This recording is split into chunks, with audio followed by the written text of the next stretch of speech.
Hi, I'm Josiah, And I'm Elizabeth. and this is Worth Watching.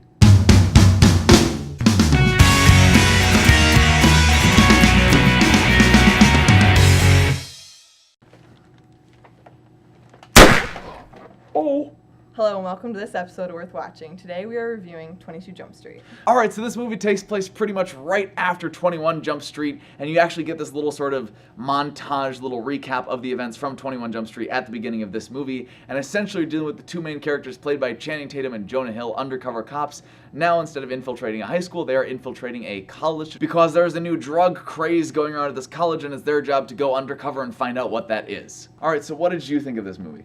So I really liked the first 21 Jump Street, and so I was really expecting the 22 to be close. I knew it wasn't going to be as good as 21, but I still really enjoyed it. It had that humor in it. I really like when Channing Tatum, I think he's funny, and when he's like, they make him look really stupid. That's what they did better with the first movie. The second movie, they didn't do it quite as well, because he was more of the cool person in this movie. Right, because in the first movie you have Channing Tatum playing, he thinks he's really cool, and yet he is the one who everyone's making fun of. And Jonah Hill becomes a really cool character, which is great because they're playing against type.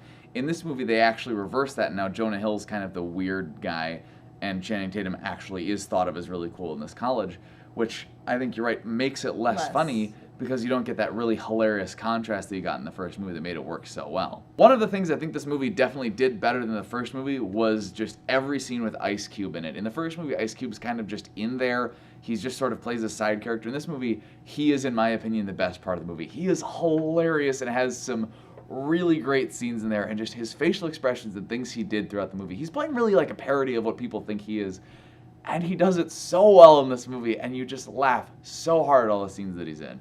So the pacing in this movie, towards the end, I thought it was ending, and then boom, it's dragged out. And of course, I knew there was other scenes that were supposed to be in it from trailers and things like that. And I was like, wait, there's got to be more of this movie, but it felt like it was ending, and so that got really kind of confusing. Yeah, and the pacing for the movie as a whole was a little weird, where you're having sort of a lot of comedies, particularly romantic comedies, go through that little thing where at 2/3 of the movie it gets dramatic for 10-15 minutes and all the sad stuff happens.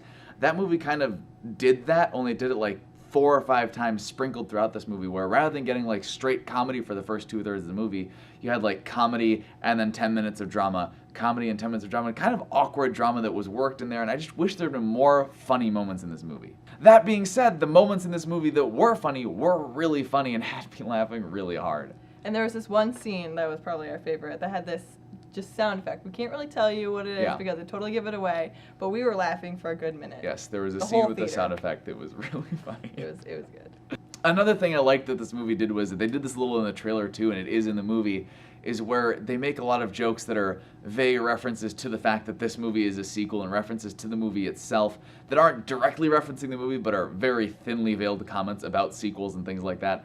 And for the most part, that works really well in this movie and lets you know that they're not taking it too seriously and know that it's a comedy sequel, and that, it knows, yes, it's not going to be quite as original as the first movie and stuff like that. And so it's funny jokes that sort of take you out of the movie a little bit, but at the same time let you enjoy the movie as a whole more. And Channing Tatum makes a reference about wanting to join the Secret Service, right, to White House Down. Right, a joke about White House Down. It was funny that they put it in there because when they put those kind of references, I don't know. It was just a fun little in-joke that if you're listening closely to stuff, you'll catch. So on a whole, what would you rate this movie on a scale of A through F? Okay, I'm going to have to give this movie a low A, just because I'd see it again, and because I like the first one, I want the second one. 21, 22, I would buy this movie. I would have to rate this movie a low B. It was funny. I didn't like it as much as the first one, but there was a lot of funny stuff in there. I would watch it again. Thanks for watching this episode of Worth Watching. Remember to like the video if you liked it, comment down below on your thoughts on 22 Jump Street, and of course subscribe if you want to see more. Bye.